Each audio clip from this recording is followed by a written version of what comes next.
All right. Welcome to, I guess, the first official kind of episode of the FiveOne Volleyball podcast hosted on the Volleyball Source YouTube channel. This one is not live, so either you're watching this on YouTube or you're listening to it on the FiveOne Volleyball podcast feed. But in the future, we're going to have this live so we can talk to you guys while we do it as well. Yeah, I mean, just having a little bit of technical difficulties today in terms of the live department. Updated my iMac, and it no longer recognizes my cameras. So the black magic hardware that I bought a number of years ago now might not work anymore, which is bad news bears. But we'll figure it out. It's something that people who don't work in media technology don't understand. Stuff breaks all the time for no reason. Stuff breaks, stops working. Anyway, so that's why we're doing this one recorded, but it's all right. We're still gonna talk some ball. We got a few topics we're gonna discuss. I think ideally this show is gonna be a little bit a slower pace, maybe. It's more of a conversation. Yeah, a lot of conceptual fun exercises, talking about transfers, talking about theoretical situations. Less nitty gritty. We are going to do a bit of that today. Just talking about just talking a little about Champions League today. Then we have a couple fun, we're building a budget team. We're talking about the Gabby Garcia transfer as well. So there'll be some fun stuff going on today. So Everett, thanks for joining me. Let's get into Champions League. Which the big story, two big stories. Big stories, yes. Two very, very different games. Jastrzębski Węgiel versus Zaksa. Zaksa. One of the least close games I've watched this year. And then almost the opposite, Trentino Perugia. Right down to the wire with Trentino taking it very narrowly in 5. Which one do you want to talk about first? I mean, I don't feel like there's that much to talk about in the all-Poland matchup, right? Zaksa dominated. I think we can get into the little nitty-gritty afterwards, but I definitely think we need to start with Trentino against Perugia, because you and I both, on the 9x9 on Tuesday, said that we thought this was going to be a Perugia win and that Perugia was gearing up. I know. Yeah. we were both wrong. That was a battle. Oh my goodness. Right down to the wire, going 5 sets. Basically the teams, if you look at the team stats, it's almost dead even. Same number of service errors, same number of aces, basically the same attacking efficiency. What do you think was the difference here? I mean, kind of different strategies for each side, but there's a few things to unpack here. I think first and foremost is that Wilfredo Leão did not have the best of matches, which is weird to say because I'm looking at his stats right now. That was the eye test this is literally the first time I'm looking at the stats right now. Yeah. But when we were all pretty active on Discord throughout watching this one, and everyone was talking about how Leão kind of snoozed through the first 3 sets. Right. Looking at his stats here, he was 20 for 49 with only 5 errors total between unforced errors and blocks. So to me, that's not terrible numbers. He still hit 41%, right? And Kamil Rychlicki was outstanding this one. Went 22 for 33 with only getting blocked twice. Both these guys, Rychlicki had 3 aces, Leão had 4. So I'm not sure kind of where it broke down, but Trentino came to play. I think that's ultimately what it was. Trentino came to play, Micheletto came to play, and Matej Kaczynski was spot on all day long. Yeah, he was really nice hitting those out-of-system balls well. Like you said, Leon, if you look at the stats, it's not that bad. He was hitting below the team efficiency, 34% versus the team 38%. Like you said, he maybe was stronger towards the end. Also, 8 errors on serves on the match. However, he also basically scored, or the team scored almost every time he did get a serve in. So it's a bit of a give and take. The one player who I think I want to, if I can criticize anyone in this game, is probably Matt Anderson. You're not wrong. 22.5% efficiency, kind of the lowest on the team. Kind of the opposite of Leon. Started out pretty well hitting, and then kind of faded away towards the end, including a pretty pivotal situation, hitting a pipe attack and getting blocked by Marco Pedrashin, who's kind of great, obviously one of the best blockers in the game, but on his way down, a single block on a pipe. Yeah. Pivotal moment. If you remember that one, oh man. That's a tough one. That's a tough one for sure. Yeah. You're not wrong. And it's funny because Rob St. Clair was commentating the match. Yep. And at one point he made a comment about Anderson being a top 5 opposite end left side in the world in both categories. And at the end, I kind then of it turned around for Matt. Playing path. At that point, kind of like Rob almost like jinxed him, because that's when he started like playing downwards, and when we were kind of making fun of Rob on the chat board quite a bit for that one, because he didn't really look all that great for them. And I went through all his attacks right before this, and it was a lot of out of system stuff. Like he wasn't hitting a lot in system. They had a triple block on him a lot of times. He's hitting a lot of balls from the right side, which makes sense for Perugia, and obviously he's played a lot of opposite before.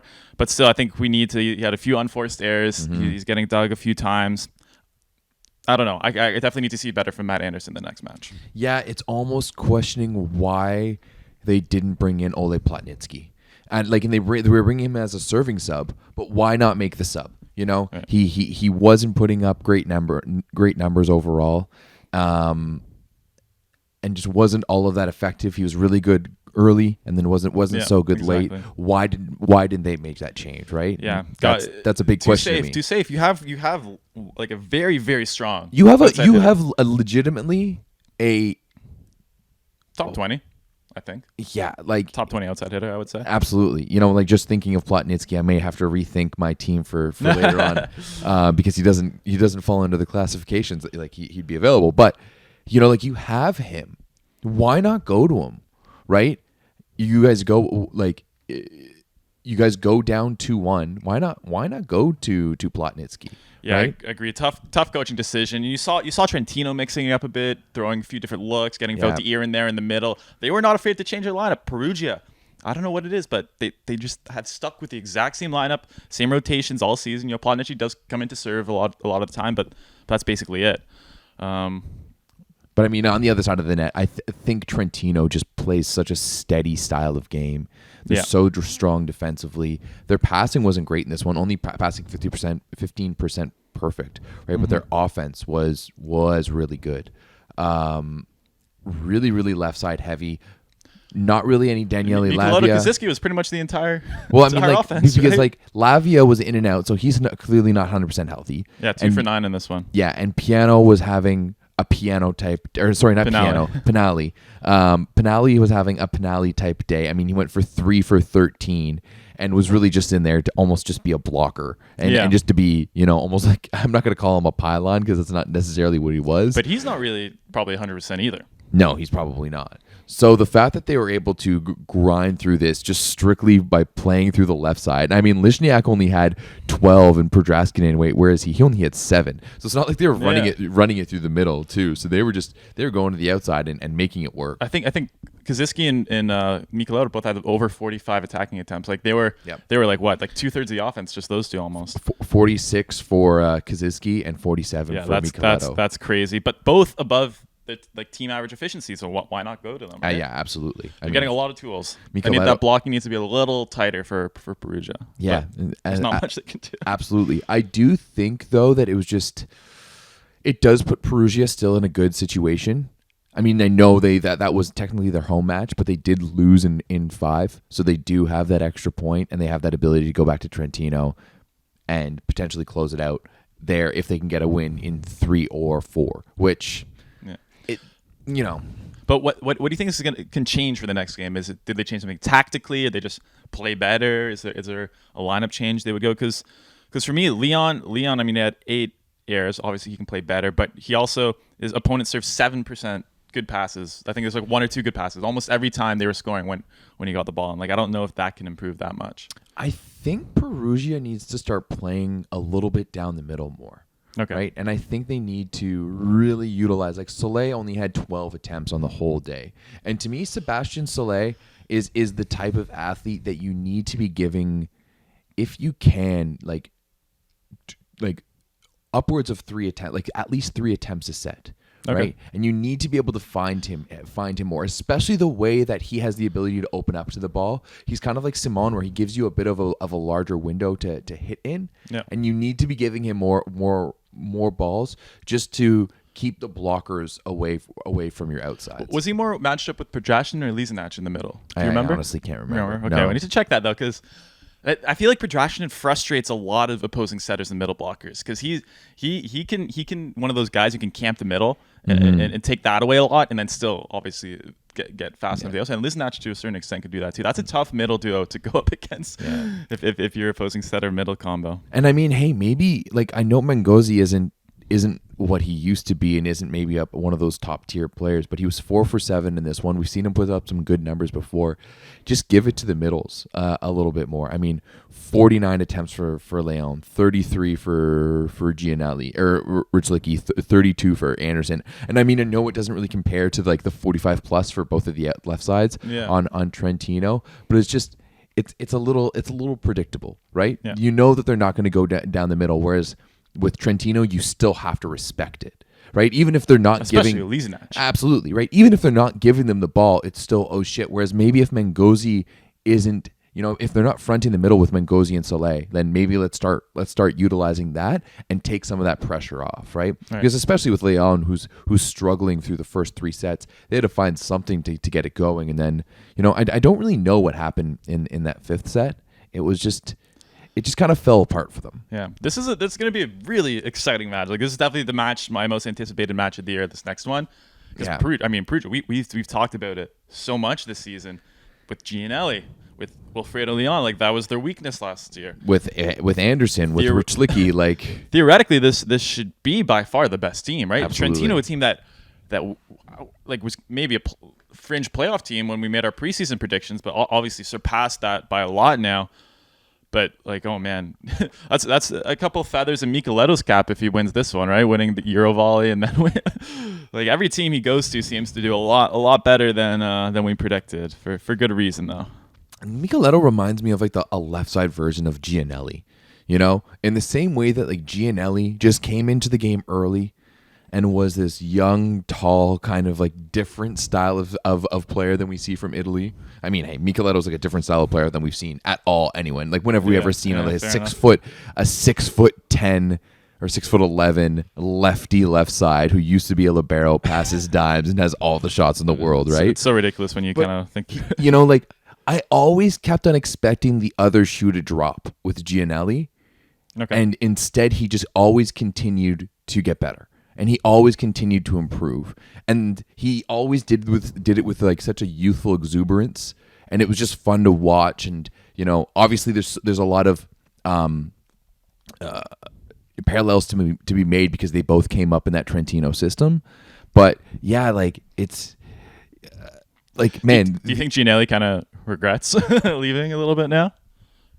No, absolutely not. Right, you're still getting to play with Perugia. I don't think Trentino could pay him what Perugia is paying him, right? Type of thing. But yeah, I mean, I think if anything, this really has to come down to Riccardo Sbertoli and what he's been able to do and really cement another common factor on these two teams, right? The Italy team and the Trentino team. Yeah, he's a great player. Exactly, for sure. Exactly. So I really think Sbertoli is just continuing to.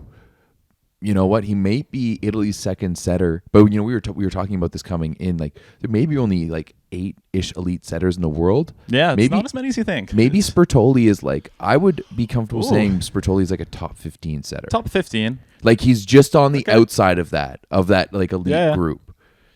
So it's I don't know. It's very interesting because like all of a sudden like Perugia's season hangs in a balance. Right now, for sure. If like you can make the argument it's Champions League or bust for them this year. This is a champion. I mean, obviously they want to win Superlega as well, but this is a Champions League roster when you pay guys who all these foreigners you can't even start. Absolutely, normally, right? But yeah, you definitely want to. Yeah, oh man, yeah, it's going to be a tough week for Perugia, but I think that they'll be fine. They'll be fine. I think they still get this one. Maybe a golden set, but I think they still get it. A golden set would be massive because a golden set would be coming after a 5-setter. Right? Right. Yeah. We would have 2 straight 15 setters. Well, we were pretty spoiled last year with like the craziness, the golden sets that we got last year. Yeah. So it's been a little slower this year, but it has been a little slower this year. But maybe we should have saw this coming after Perugia dropped to Cisterna in the Superlega last weekend, right? Only team to drop a set, right? I mean, No, because you can never predict what Stephen Maher is going to do, right? Of course. We made it 15 minutes or whatever before Stephen Maher came into the conversation. All right. So what's your prediction, Everett, for the next one? And then we'll just do quickly Zaksa, Jastrzębski, and then Perugia 3-1. Perugia 3-1. Okay. Yeah, I don't think we're going to get a golden set. I think Perugia is we're going to be able to handle them. I don't think that like Micheletto and Kaczynski are going to be able to put up the numbers that they did again. Obviously, like Penali and Lavia are both questionably healthy, and yeah, I don't see any of those either of those guys bouncing back, and yeah, I don't see Micheletto or Kaczynski, and the reality is that all they have to do is win 3-0 or 3-1. Right, and then you don't even have a golden set. Okay, a quick one before we move on. Lisa Natch short serves, yay or nay? Are you in or out? I'm in. That little like drop when he puts to position 4. I'm in. You're in? Yeah, absolutely. I don't know. I don't think it was working for him last match. It's really cool when he gets it, but like it's kind of painful. I guess that's any short serve, but yeah, it is kind of painful, but it makes the move, right? Yeah, what's your pick here? You can't get away. You can't make me. I'm out. I feel like Lisa Natch, he's a power jump server. Fair enough. I think it's cool when it works. It's fun. It's fun when it works, but too cute. I think you need to switch it up. But what's your prediction in the game? Oh, I say golden set. With Perugia winning the golden set. Oh, you think golden set? So we're gonna go to 5. So 3-2 for Perugia, golden set. Reverse sweep golden set? No, that's too much. Although, come on. Although that happens more often than it should. Because the momentum's so yeah. Like if a team comes back like and wins 3-2, like just, you put all your money on them for the golden set. There's no like. Although was it last year, Lube Zaksa, where like they did come back? Anyway, yeah, I think the opposite happened there. All right, yeah, I think you're right. Jastrzębski versus Zaksa, not even close. Not even close. Zaksa over 50% hitting efficiency as a team. That's not percentage. That's efficiency. That's efficiency. That's probably the highest thing I've ever seen. If you guys remember a higher one in like a Champions League match, let us know. Jastrzębski 22% let alone efficiency. A semi-final. I know. So Jastrzębski targeting Śliwka. Yep. 26 times. Interesting. Didn't work for them. Shoji and Semeniuk 9 times each. So they were going directly at Śliwka the entire match.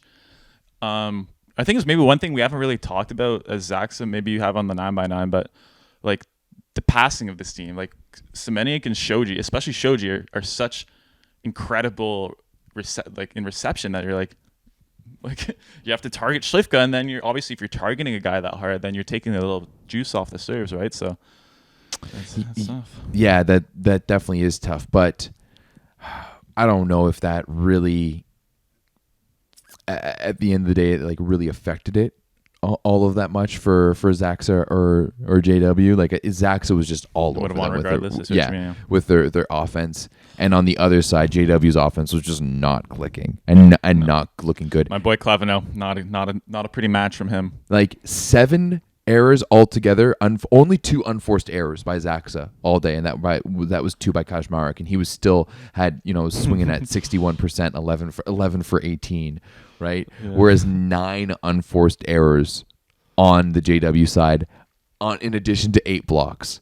Right, so it was a tough day for Clevno. It was a bad day for Jan Hadrava. That was the Hadrava that Rob loves to see, and yeah, it was overall ugly. And all I have to really say is I told you so, because so many people on Discord and in the YouTube chat and on the 9x9 are talking about how JW is rolling right now and Zak's falling apart. Like, definitely most people were saying Jastrzębski. Yeah, I know, but like Zaksa's Zaksa, and there's just too many questionable parts on JW's side of things. Yeah, and yeah, I just don't. Would you change anything? Jastrzębski bring in Shimura? How do you say that? Rafael Shimura? They tried him. They tried Boyer. They tried everyone. Yeah, and no, it didn't. It didn't really work, right? So, well, what we're gonna see is maybe we'll see the same thing. Zaksa destroys them in Champions League, and then Jastrzębski wins Plus Liga. We'll see. That's I don't know. I don't have a lot of belief in this JW team. However, I do think that the potential of Yuri Glider coming back. True. Because we didn't see him yet. We didn't see him at all. I mean, he's not even here on the roster. Yeah. So it's not even like he was on a bench and an option. And to me, like if he's not even on the roster this week, there's no way he's playing next week. Yeah. Right. Although, yeah, you never know with some of the roster stuff, I think. Yeah. All right. So Champions League. Looking forward to the next matches. Going to be very fun, especially that Italian matchup. And obviously, Super Finals got announced Slovenia, May 22nd, which I think we already talked about on the 9x9. Which we did. If you're listening to this, you should watch that podcast. That was a fun one. Me, you, and Rob ever. That was a classic. Are you joining us again this week? Or like are we doing this on a trial basis to bring you in full time? We'll discuss. Maybe it can be a guest analyst. Do a special segment. We'll see. We'll figure it out. Okay. Another big piece of news this week. Gabby Garcia. Yes. The opposite, I guess, formerly of Puerto Rico, star at BYU, is like I think player of the year twice in NCAA. Like very clearly the best player in NCAA 2 years in a row. Opposite, played for Lube. Actually got quite a bit of burn for Lube due to some injuries to Zaitsev over there. And he's changing nationalities to an American. What were your initial thoughts when you read this news this week? I mean, not surprising. Like he already originally made the request, and Puerto Rico basically shot him down. What was a little bit interesting was the post that he made, in terms that of how he addressed it all on Instagram. I'm trying to pull it up right now because it was actually a pretty powerful post. I recommend if you're listening to this or watching this, go like pause now and then go read this post because it was actually very well spoken or well written. Absolutely, it's very it was all in Spanish, so people had to translate it for us. But basically, it breaks down about how thankful he is for having grown up in Puerto Rico and thankful he is for everything that it provided him. But however, he wants to be basically one of the best and doesn't think that Puerto Rico can get him there, but. It also talks a lot about the state of the Puerto Rican Volleyball Federation and how, they just don't have a lot of money and they don't have proper support and amenities to be able to train at a high level. And that's why he has to go to the USA. It's kind of just a bad situation overall because I'm sure there's people there who are passionate, who want to do good work, who want to improve the state of volleyball, but when you don't have the resources, you don't have the infrastructure, there's only so much you can do. And like it's obviously you see the parallels between Cuba as well, where you have like incredible amount of talent. Clearly, like they're extremely good at developing players. Like there's no question about that. But yeah, it's just I guess when they get to this level, you're playing overseas. Probably there's a lot of conflict where maybe clubs are saying, hey, like we don't want you to go play in these gyms this summer because there's insurance on your contract, right? Like these contracts are not, and for the players too, there's nothing guaranteed. If Gabby Garcia tears his ACL playing in one of these gyms, then he loses his contract for a year. He loses, and for a player like him, it's pretty important this part of your career for a young athlete. So I don't know, it's a bad situation. I definitely can understand why Gabby did it. From a personal level, what do you think? Like Maurice Torres is maybe an example though of a guy pretty recently, similar level to Gabby, and did stay with Puerto Rico. So, do you think that maybe weakens his argument at all? Or no, I think that was a different situation. Like he came up at a time when there really wasn't that much room on the right side. Okay, and for the American national team, whereas like I do think that so you think that factors in for Gabby as well. Okay, 100% it factors in. Yeah. If I'm Gabby Garcia and I'm looking at the national team and I'm being like, there's this guy who's coming up, there's this guy who's coming up, there's these like guys who are already cemented in. Do I see myself fitting into that process? Maybe not. But I mean, on the flip side, if we want to bring it up, we do have Alexia Karatasu from Romania, who literally did the exact same thing, who has announced that she's going to be playing for Turkey, originally Romanian, and kind of same situation. She's played for Romania, like at the youth level. She's played for Romania at Eurovolley. At Eurovolley at the senior level. Like Gabby Garcia has played twice for Puerto Rico at the senior level as well. Like they've both donned the jerseys of their teams. Whereas, Gabby Garcia is going to a better situation for him where like it's clear right now that he's probably the number 2 coming in. Like, I don't know how much patience they have left with Patch. You think he's number 2? I think he's going to be he has number 1 pretty much right away when he comes in. But you think he's going to get played over Patch for sure, I think. Over Anderson. Oh, no, yeah, sorry, not over Anderson. Okay, I see what you mean, but I guess Anderson's staying for 2024, right? Yeah, fair enough. I'm guessing so. Yeah. Right?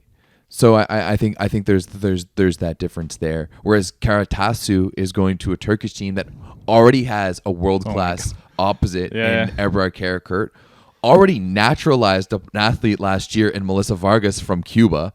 So now they're going to have 2 naturalized athletes, but you can only have 1 on your team. So I don't know what's going on with that. If I'm Melissa Vargas right now, I'm pissed, right? And there's still Mariam Boz, who like was a player who got them into the Olympics, was the MVP of that, like the Tokyo Olympic qualification. Like it's so the reality is like if I'm Karatasu, I'm kind of like, you know, I'm scratching my head a little bit and being like, what's going on here? Why am I doing this? And I mean, maybe it's that ability that like you're going to be able to go play in Turkey. You're not going to be able to count against the foreigner limit. I'm sure that was like most of it, right?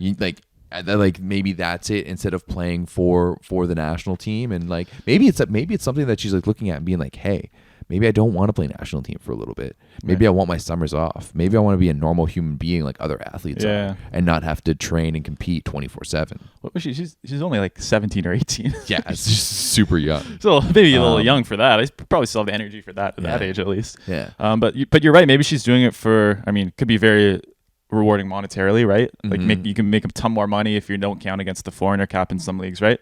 You see it a lot more commonly kind of with the players getting Italian citizenship, like Dragan Stankovic. I think even Pedrashin get it recently. Yeah. A few players like that who kind of get it towards the end of their career. They've been playing in Italy long enough. They speak fluent Italian, might as well.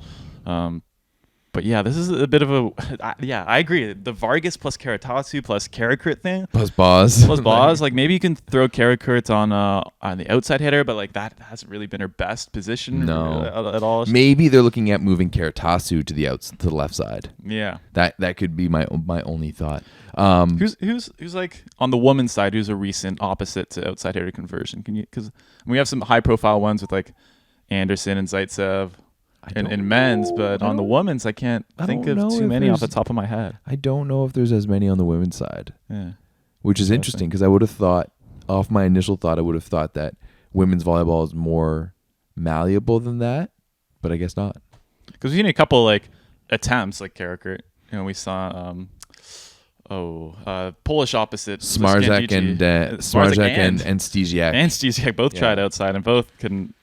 Kind of reminds me of the days when we were trying to get Dallas Sunis and Gavin Schmidt to play on the court at the same time together. They had Dallas Sunis on the left side. It happens so often in volleyball. You're like, we have all these good opposites, all these great athletes. Just no one could pass the ball. It's hard. Which is once again, we know what we need to do is, Rob and I had this conversation once, but like rules that we would need to want to change.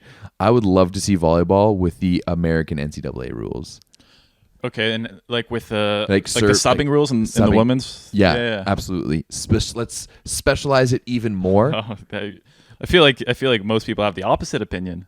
Well, most people can respectfully, whatever. So you're going to actually I'm down for libero serving. That's kind of libero serving. But think about like what's like, to me, NCAA women's volleyball is one of the best products we have. It prolongs rallies, right? Right. You're going to like. The volleyball doesn't make sense in a lot of ways. I'm going off on a weird tangent right now, but bear with me. Okay. It's an anaerobic sport, right? It's short, quick bursts of energy, right? And you need recovery from that. It's why in hockey we have short shifts, right? It's because it's short bursts of speed. Okay. It's why in football you see guys coming on and off. You have offense and defense. No one can play both sides of the ball in football. But in volleyball, you're expected to play both sides of the ball at all times for the length of a soccer match. It doesn't make sense. You also have built-in 20, 30-second breaks all the time. Plus timeouts. But in this you would have the same thing in football too. Right? You have But that's contact. That's a lot more running. I don't know. I just think that we would benefit from giving our players some bench, like just a little bit of time to recoup, and it'd be just prolonged rallies to have like more defensive specialists in the back row. Like I think it would be awesome. But then I guess the big criticism of that from the Americans is that they think like, okay, you have all these women that played NCAA come out who are outside hitters and they basically like never pass or play defense and they can't do it. Yeah, but they wouldn't need to because those rules would be international as well. Yeah, I see what you mean. Right? Like let's take that game and apply it to everywhere else. And I think you're right. You see less bad passes and you see better offense. Bad passes, better offense. Less out of system junk. You're probably gonna have more DSs on the other side, so they're gonna make more digs, right? Like I think I'm smart, and I think people should listen to me, but, there you go. Sorry, I do want to jump back to this Gabby Garcia situation. Yeah, there's a little bit more to talk about. I think it sucks in a lot of ways because this is really a question of almost more political than it is volleyball. Because let's be honest, like what is like Puerto Rico's like a protectorate of the USA. Yeah, they're not a state. They have to pay taxes, but they don't get stuff back. Like they got hit by that hurricane and stuff like that a number of years back and haven't really recovered. There's just a lot of going on. And I think it hurts for the Puerto Rican people and fans, to be going like that's like, it's like the best prospect we've had in a long time. Absolutely. It's like if Luke Skywalker, gave up on the Rebel Alliance and joined the Empire. Okay, maybe not that much, but like Star Wars analogy. That's a first for this podcast, but thank you. That's a good one. But like he's going to join the evil overlords. And, okay. I see it. So I think that sucks. But and I also I kind of want to question how. Like if this is a good thing for our sport or not. Okay. The fact that we just allow this to happen and that now every top team almost has like a poached player from another team. Like more so on the men's side. Especially given how like a lot of them are the best players in the sport. Like Leon and Leal and Gabi's maybe not there yet, but could be quite a strong player one day. The infamous Robert Landy Simone trying like 10 different federations, somehow not getting on with any of them. Robert Landy Simone was trick-or-treating for a team to go to the Olympics too. Just going door to door. Canada? No? Okay. Bulgaria? No? Okay. And then still almost ended up beating Canada to qualify. So. Yeah, but didn't. Right. But yeah, like, I don't know. Is it a good thing? Is it a good thing for the sport? Well, you're more of a football guy than me. And I guess that would be like the other sport that's more international, like volleyball, where you could have potentially the situations. Because see, like hockey and basketball doesn't really happen. So like in terms like you're talking about European football, soccer. Yeah. Canada just made it to our first World Cup. We're going to be in Group F. Belgium, Croatia. We're coming for you. We're going to crush Belgium. Yeah, it's gonna be fun. Number 2 ranked team in the world. Two teams will finish in the top 3. But that's it's funny that you bring that up because. It's a weird twofold for especially being Canadian because for so long it was that story of our best players go play for others, right? We had Owen Hargraves who grew up in Calgary, ended up, using like his British citizenship, went and played for the English national team. Jonathan de Guzman was another one who went and played for the Dutch. Like we lost our best players to go sit on the bench for other teams and to play for other teams. But now when you look at our roster, you've got all of these like naturalized Canadians, like Jonathan Davies and like a bunch of our other guys, including guys like Stefan Victoria, who originally played for Portugal and are now coming back, right? But I think there's a difference between maybe say a guy who came here when he was a young teenager 100%. Versus a guy who's played for his senior team already and then switches. Even more so, I think that there's a lot to be said. Like all of these either have like a lineage tie to these countries that they're going to play for. Or they lived in Canada and spent time here, like either were refugees or moved here as teenagers. Whereas like a Karatasu who moved to Turkey to play volleyball, right? Yeah, and like these people who are coming to Canada, they didn't come to Canada because they wanted to play soccer, right? They came to Canada because they wanted a better life. Whereas I know it's a little bit more difficult with the whole Cuban situation and all of that, but to me, like. It's starting to get a little bit ridiculous You know, like our big teams just going to be eyeing like the little teams and being like, let's pick you up. You know, if Rich Licky was younger, would someone pick him up? Yeah, and like that's where it kind of gets a little silly for me. But also, I guess you kind of feel bad for players, like maybe like Isabel Hack or Camille Rich-Licky, you know, who all, like they'll never have a chance to go to the Olympics, right? I mean, hockey was amazing what they did for Sweden at Eurovolley this year. And I guess you have to start somewhere. Like maybe she's inspire a new generation of Swedish athletes. That's exactly it. It's tough. You know, like how, and like that's exactly what we've been seeing in Canadian soccer for so long, right? Where how do you promote your team better if all of your best players are leaving, right?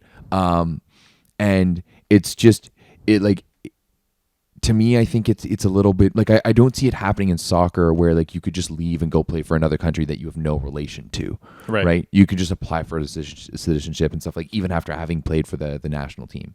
Like, I don't see that happening. I don't see that being good for their brand. Yeah. But volleyball has such a focus on the top and not trying to build up in other places that, you know, it's allowed. So yeah. And it does feel sometimes a little predatory, maybe like the Turkish scenarios where, you know, they seem like almost bring these players into the national league, almost like hoarding them. And, you know, and Russia often did the same thing where they would take players from Belarus and from Ukraine, like Alexander Butko and Dmitry Mazursky, and like brought them into the Russian team where, you know, I guess they weren't originally Russian, so almost like they planned it ahead of time, which also seems a bit questionable to me. Yeah. So I don't know. I wish.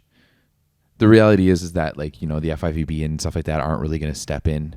Like, they're not going to support the Puerto Rican Federation over the USA. Yeah. The USA is. But I've never heard this specific argument where he's like, I'm actually like concerned about my safety and my health, and like I hadn't heard that angle before, and I think that's actually a pretty strong point. If he's literally like my knees are going to be injured, like I can't go all summer and play in these gyms with holes and leaks. So you've heard stories of players playing sometimes in really crappy gyms, and it can be rattling. For sure. But I mean, I'll be fully honest though, it's not like Puerto Rico has a full season plan, because it's not like they're in Nations League, right? You know, they've got NORCECA tournaments and then they qualify for World Champs, and that's it, right? They're not training full time like Team Canada is. So, and the American team is. So, you know, I think that all of this is real, but I think this is very much a case of like, these are reasons why I don't like playing here and I want to go play somewhere better. Right. So he's kind of working backwards, you think, from that end goal, and 100%. Yeah. Okay. Like, it's like, I don't think his thought process is, man, these conditions are really terrible that I can't play. What are my options? It's, I don't want to play for Puerto Rico because we're not that good. Our money's not that good. We're not going to be getting any better. And I want to go to the Olympics. Yeah. It's definitely asking a lot for someone to, I guess, sacrifice that much. Yeah. It's a lot. But just quickly on Team USA before we go on to our last segment here, what a huge pickup from them, because after Matt Anderson, we both I like Ben Patch, but I don't think he's... I like Ben Patch, but John Sparrow doesn't. Yeah, and I still don't think he would be a starter on an Olympic medal level team. No. Especially opposite such an important position at that level. So, Gabi, I mean, you can be their opposite for the next 10 years. That's huge for them. Massive. And I mean, I do think it's very indicative of kind of what's happening with the NCAA. And I know the conversation has been happening a little bit on the Discord as well, as about, like, is the NCAA producing good American players right now? Like, it's crazy. It's a little worrisome. If I was American, I'd be worried. Instead, I'm Canadian. We're sitting pretty up here, and I think, you know, U Sport is actually a pretty good level. It's relative to our country, like country size. Absolutely, and what we do and stuff like that. But like, you know, like if you go around the league in the NCAA, so many of the best players are foreigners.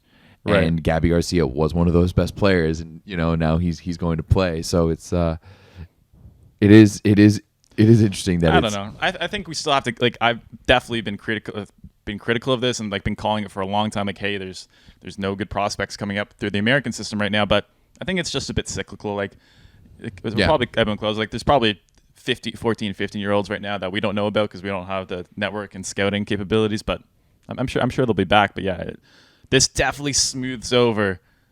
Especially, Taylor Sanders gone, and that was a huge blow. But yeah, absolutely. But things are looking up for the USA. I think with Zaksa playing so well and all this. I think it also allows you to put Anderson on the left side, which is like where we know he prefers to play. If you have he prefers to play on the left side. Isn't that? What I'm pretty sure he only will play for Team USA on the right side. Oh, okay, never mind. Or at least he's like strongly prefer. I think I haven't talked to him about it, so. Okay. I can't confirm. fair enough. Maybe we should get him for an interview sometime. But I just think it opens up some options. They don't need to ride him so much. Like I think that there's just a lot of uncertainty between like Patch and Ensing. I think Ensing, you almost forget about him. Well, I mean, he's like playing in like Israel, right? Yeah, like, that's rough. It's like, what are you doing? Like why? Like, right? It doesn't even like matter at that point. Like, you're just going for a paycheck, and I get it. Like. Make that, grab that bag, but at the same time, like you're young. Jake Haynes. No, what about like a guy like Jalen Jesper? Oh yeah, playing for Stanford, right? Yeah. He was at Stanford. Now he's at Pepperdine.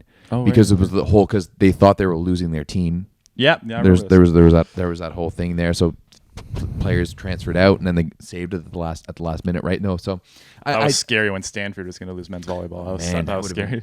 It was such a crumble of everything. If you want to hear about that, actually, I did an interview with Stanford libero Justin Louis, literally like the day of, or like a couple of days later.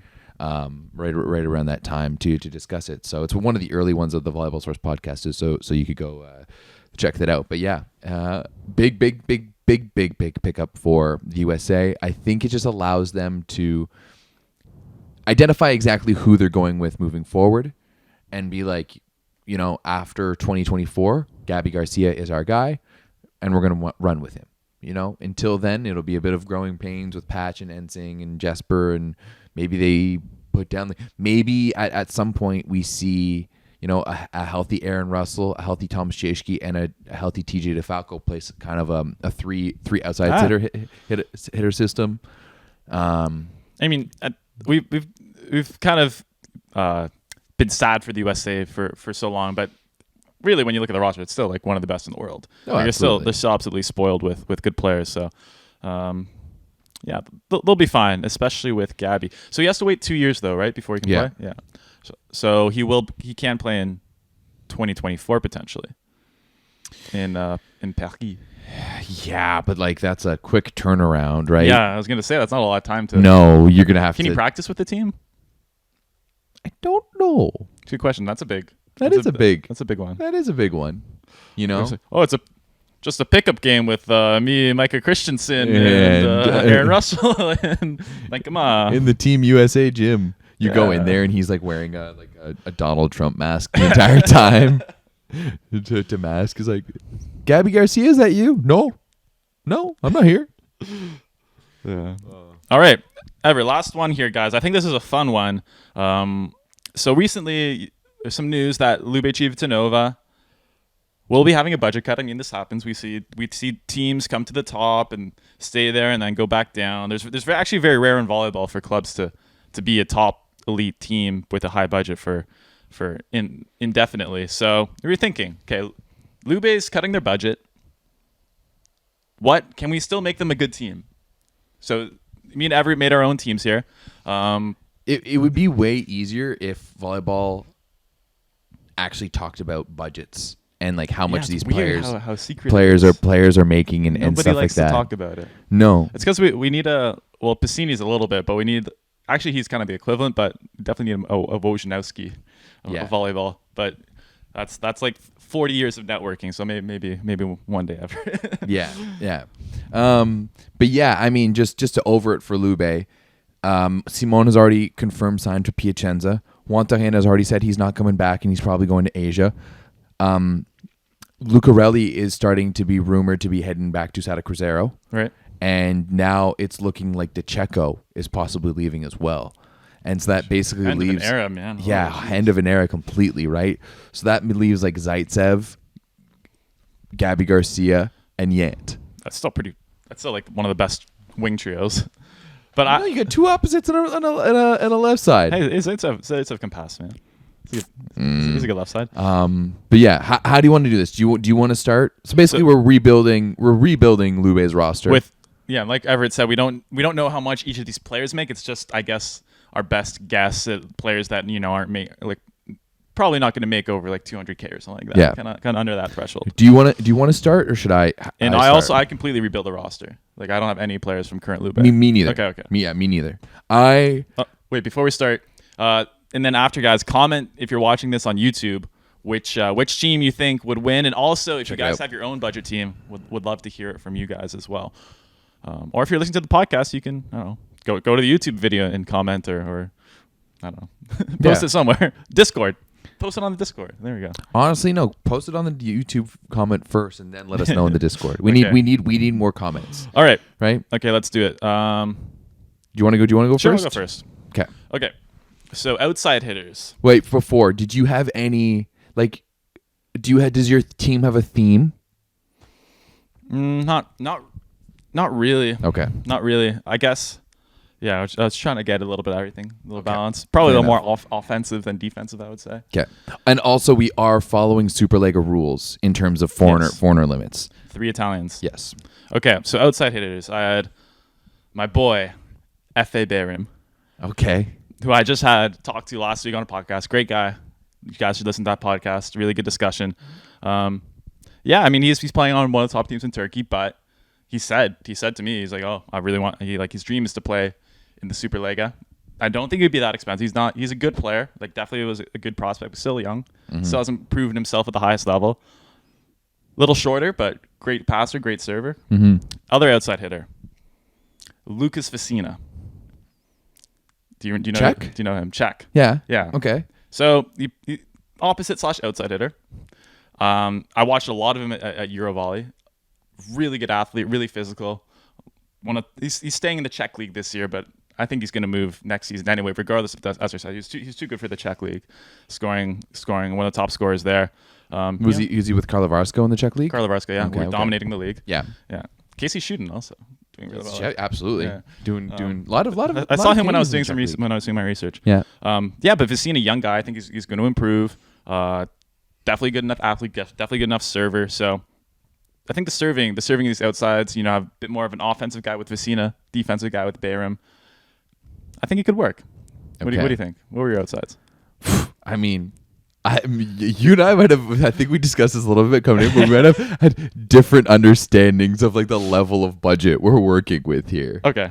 Because we had said that you can't be starting for one of the top teams, and can't be a star player in the league. Yeah, we didn't give strict definitions. Yeah. Okay. I was operating on like a pad of a budget or a. I was operating more of a Milano budget. Okay. I just want to hear. So first and foremost, mine, it's a mixture of players of second chances. Yeah. Solid Italians. And overlooked quality players. I like it. So guess who my first left side is? Stephen Marr. Stephen Marr. I got it. He qualifies, yeah. He qualified, put Cisterna on his back, brought them to the promised land, had, great season, and brought them to playoffs, and that's all he meant. He just signed another good deal with Monza. He's going to. He's playing for Monza. He's going to be going to play for Monza. He's like a perfect guy for the Italian league. He's not he's a strong server, really physical, really strong. Can take the high set low, can play a few roles. He doesn't really have any weaknesses. I would say pass as well. He's not I've always thought he should be a better hitter than he is, just because he's so dominant when I've seen him play. But yeah, he's still putting up still good, great numbers. But he has this nice switch up game that he's developed over the years as well, which is kind of fun. Okay. Absolutely. So I have Stephen Marr, and then the other guys, I want to give someone a second chance. He's been off the radar a little bit recently, both for injuries and stooge coach play. But I want to go with Aaron Russell. I called both. All right, I can tell you, Aaron Russell is not going to come cheap even after all those injuries. I don't know, like injuries, and then he hasn't played. Like he's 100% taking a pay cut to wherever he's going next year. Yeah, for sure. Okay, right? He's 100% taking a pay cut. So he has been banged up.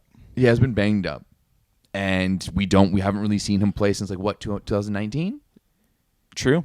Yeah, like it's been a while. But he's coming in spurts. Yeah, I feel he's coming a little bit. But yeah, you're right. He's hasn't been able to stay on the court. 2019. No, he played last year, didn't he? At least for a while. I don't think so. Okay, maybe I'm. I don't know, or maybe I can't remember. Or no. But Aaron Russell's a good one. Redemption. Yeah, redemption. Okay. So that's why I want Stephen Meyer and Aaron Russell. The North American team so far. Yes. See, I always bias toward the Europeans because it's always guys that I like saw at some random Euro volley match that 500 people watched. That only I got to see them practice. Yeah. And that's my next guy as well. Okay. What are we going with next? Middles or opposite? Let's do opposite setter. Okay, opposite setter. So opposite setter. Opposite I went with Theophar. I'm not sure. Maybe it's Theo. The French opposite played on the Eurovolley team, played on their VNL team, plays for starting opposite for Montpellier, one of the best teams in the French league this season. 21 years old or 22? 22 years old, still a young guy, very physical, very big, strong guy. I think next up, French opposite, probably after Patry. But I don't know. I was just really impressed with him playing practices with the French national team at Eurovolley. You could tell, that French system, man, they're so good at developing. And I think not enough of them play in the Super League, especially after the Olympics. I'm surprised not more of them got contracts. Mm-hmm. Well, I mean, it was everyone had already signed contracts. Yeah, so then, maybe we'll see the effect this year. Yeah. Okay. I really like him watching him in the French league, and I think he could be quite good. Okay. In the Super League. And then Luca Spirito. The Italian setter he's always kind of I thought about him. He kind of got overshadowed by Spertoli now, but before Spertoli, it was always kind of that second setter for the Italian team. Verona was a top 4 teams in terms of hitting efficiency and percentage and stuff like that. Him. They were right up there. He's right. Got this nice weird float serve that's pretty effective. And the reality is that Verona only had one option this year, and that was Rock Mosic, right? Jensen wasn't putting points up on the board. I don't even know who they had as the P2. I'm surprised they kept Jensen. I think he will be good, but he's still. I think he's done in Superliga. Yeah, he did get a lot of opportunity already. Yeah, he's been given a lot of opportunity, and he was really good as a rookie and hasn't come up. But yeah, no, I thought about Spirito too. I was definitely on the Spirito train. I also like him. I think he's solid. All right, who'd you go with opposite setter? Opposite, I'm going back with the let's give someone a second chance. Someone who has previously had 300-point plus seasons. You're going with Shawan. Yes, Shawan Vernon Evans. I didn't see these before. You did not. I'm just very obvious. To be honest, from now on, you won't be able to guess. Okay. From now on, you won't be able to guess. Also, don't Japanese foreigners make $300K? Is that what he makes? They make a lot, man. I know that's Korea. Korean make a lot. I don't think Japanese don't make quite as much, but it's probably still. Yeah. I was thinking about Shawan too, though. But just in terms of Italy, right? He would be taking if you're gonna go back to Italy, you would take a cut for sure. I still think that he's proved himself in the past playing for Ravenna. Man, I missed watching him play so much this year. Yeah, it sucked. Yeah, it wasn't. I mean, the past 2 seasons, really. Yeah. And I mean, he's been putting up numbers. I think he's has a second in efficiency in Japan. He's top 5 in scoring, playing for a team that's battling for the championship. So yeah, I want to see my boy Shawan Vernon Evans back in the Superliga and back with the team that's going to support him and don't have a stooge as a coach. Have you heard any? Yeah, and definitely. Do you think it affects him now, given what's happened with Vital Hannon recently, kind of the reputation change? Maybe be maybe it wasn't Shawan's fault. If you're Italian, constructing an Italian roster for next season, you're maybe we should give him another chance now. Do you think that helps him at all? Well, I mean, he's literally putting up numbers similar to what Nishida was doing last year in Japan. Yeah, he's putting up great numbers. He's going toe to toe with Kurek, and he's doing well in Japan. And I mean, yes, you can obviously point out that there's an obvious physical advantage for him playing in Japan. But still, like, I love the fact that he went to Japan. It's not as bad as Korea though. Like, it's definitely a lot more competitive. 100% it is. Wait, like I feel like 100%. People lump those in the same. No, absolutely not. Like the depth of Japanese volleyball is there, right? And it's arguably one of the most, if not the most skilled league in the world. Yeah, for sure. Right. So yeah, I think it's gonna be it's great for his confidence. I'm excited to see what he's gonna be like with the Canadian national team when he comes back this summer. In the setter position, I have someone who I think is a quality setter. Just came off winning a CEV Cup or CEV Challenge Cup with Narbonne. Isn't the starting setter for his national team because, there's someone who's quite a bit of a stud. But as starting setter my team, I want Argentinian Nicolas Uriarte. Ah, okay. Yeah, I like it. Because there's a few. You probably go with Sanchez as well. Yeah, but too small for Italy. Too small for Italy. Too small. 5'5" doesn't cut it. 5'5". Sanchez is like 5'5", 5'6". He's like 5'7". There's no way. He's 5'7" on the roster. He's 5'7" with his hair. Okay. If his hair, but if you push his hair down, he's like 5'5", 5'6". Man, okay. Uriarte, I like it. But I think Uriarte, to me, I've always made a lot of comparisons with him and TJ Sanders in terms of like the style of how they set and how they distribute the offense.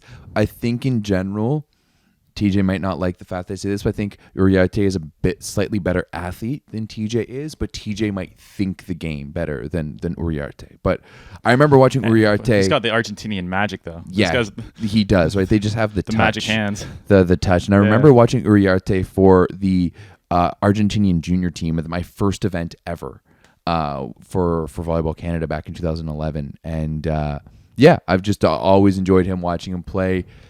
This one is a little bit of my caveat because this season he was playing for Narbonne in the French league. In the French league, you're not getting a huge salary, but for next year he is signed for Sada Cruzeiro. So that is my like. And is he slated as a starter for Sada Cruzeiro? Yeah, he must be because Cachopa's coming over to Italy. Cachopa is going to Monza. That Monza team is going to be fun. That Monza team is going to be fun. Transfer season, I can't wait. Yeah, I almost feel like with Lube's team kind of getting mixed up the way they are, Modena's team kind of doing what they're doing. Like it's kind of similar to an F1 situation right now where we're going to see a change up at the top, and I think Monza and Piacenza are both like itching to be at the top. Well, we've had the Big Four for quite a while. It's almost been the most stable period of volleyball. Absolutely, yeah. Uriarte hasn't played in Italy since 2011 either. Really? Yeah, that's kind of surprising for a player of his caliber. Yeah, absolutely. And like that's why I think Uriarte is always like kind of overlooked because of DeCecco. Yeah, well, why do you have Orduna setting in the Super League for so long and not Uriarte too? Absolutely, right? But and yeah, like spend some time at SCRA, spend some time at Sada Cruzeiro. More, a little bit of Argentina and stuff like this Narbonne contract is a really kind of a random contract. Yeah, but a lot of people were just taking what they could get last year. Yeah, especially the Argentinians. You saw them play in France. Yeah, exactly. Okay, good picks. Middle blocker, and we'll just do middle blocker and libero together maybe. So middles, I had Marco Volpato. Okay, that's my one middle. Played in Padova forever. Always had good stats. Always looks good. A little undersized, but I always I was especially when Padova was really bad and they were almost getting relegated. I was like, man, this guy's you should be on a better team. He's a good Italian middle. Maybe a bit weak on the serve. And then I picked Alan Pajenk. Okay. Slovenian middle, one of your pick, a little older, a guy who. But when I've seen him play, he still has unreal athleticism. He's 35, 36, and he's still jumping out of the gym, still quite quick. I'm like, damn. Okay. So old. He's got a good old man game, and he was playing pretty well for Olympiacos in the CV competition this year. So I like him. He's an underrated guy, and I had a hell of a Eurovolley last year. And then my last libero is Alessandro Piccinelli. Piccinelli. Yeah. Okay. He's coming. He's the backup libero for Perugia right now. Actually got some playing time pretty recently with when Kalachi was out. Mm-hmm. I think he's kind of being groomed as the Kalachi runner-up on Perugia right now. Was actually on the Eurovolley 2021 roster. I believe he was a late scratch because Daniele Mazzoni couldn't make it, something like that. But yeah, he's got the pedigree. He's he hasn't got his opportunity yet, but I think he's ready to start. Especially he's definitely better than some of the starting liberos right now in Italy. Some of them random ones on the bottom teams for sure. All right, fair enough. Where are you going with? Once again, I think my budget might have a little bit higher. My first middle, I'm going with Matteo Piano. Okay. One of the top blockers in the Italian league this year. I always said no starters on top teams. Is that a top team? They're a good team. The good team. Okay, Piano's good though. He's had a kind of a much better season this season. Yeah. I haven't watched a ton of Milano games. Some impressive blocking performances so far. Yeah, I'm one of the best blockers in the Italian league. Maybe this one was a bit of a stretch. You're probably right. The other one definitely isn't. Toronto middle, Gabriele Di Martino. Okay. Yeah. Once again, I found myself watching some Toronto games this year. Yeah. Mainly, kind of a fun team. They had a fun team, exactly. And he's represented the national team, was up there in terms of blocks, was up there, and just had a good season. Kind of caught my eye. Enjoyed watching him. That's my pick. And then finally in the libero position, I'm going with Leonardo Scanfurla. Yeah, that's a good pick. Out of Piacenza. Yeah. Once again, was very frustrated at times watching Piacenza play this year, but Scanfurla was always, a consistent. Well, remember, I picked him for my All-Star second team. You did. Yeah. You did. Yeah. So he's someone that I think could, take that step up. Yeah, again, Italy has such an amazing talent development system. I don't think it's because of their foreigner limit. They have the highest foreigner limit. They still have all these good players. So yeah, Scanfurla, good picks. The middles I like too. Di Martino. I'm going to have to watch a bit more of him. All right. Let us know what you guys think. Which team would win? Probably yours, being honest. Yeah. I don't know, though. I think my team's more physical than yours. Okay. I have a really serving physical. Probably the blocking definitely isn't there as much. The skill play maybe isn't there as much, but I get lucky with a few aces. Anyway, if you guys have any players like this, kind of the low budget players, who should Lube pick up? Would love to know in the comments. It would be awesome if we knew the salaries. Yeah, we would. Because then we could set a budget. Yeah, exactly. Because we really have no idea. One day. You know what we need to do is try to get fantasy going back up again for Superlega. We should test it for VNL because VNL is actually the perfect format for it. Ooh, you're not wrong. It's easy to be a good test. Anyway, I wonder if someone in the Discord would code it for us so that you don't have to. If anyone listening to this podcast knows how to code a fantasy league, let us know. We're very interested. Yeah. All right, Everett. Thanks for joining today. Thanks for having me at my house. Yeah, it's your house. Thanks everyone for listening, watching. Remember to join the Volleyball Source Discord. Remember to listen to the Volleyball Source podcast as well. Yes. Subscribe to the YouTube channel. Anything else? Any plugs? Make sure you check out the 9x9 Tuesday nights, 7:30 p.m. Eastern time with myself and this guy and Mr. Rob St. Clair. If you guys have any ideas for conversation, topics you want to hear us talk about, let us know. Let us know in the comments. Let us know in the Discord, on any social media, and we're pretty flexible here. Yeah, we are pretty flexible. Yeah. We talked about a lot of things today. So yeah. All right. Thanks everyone. Peace.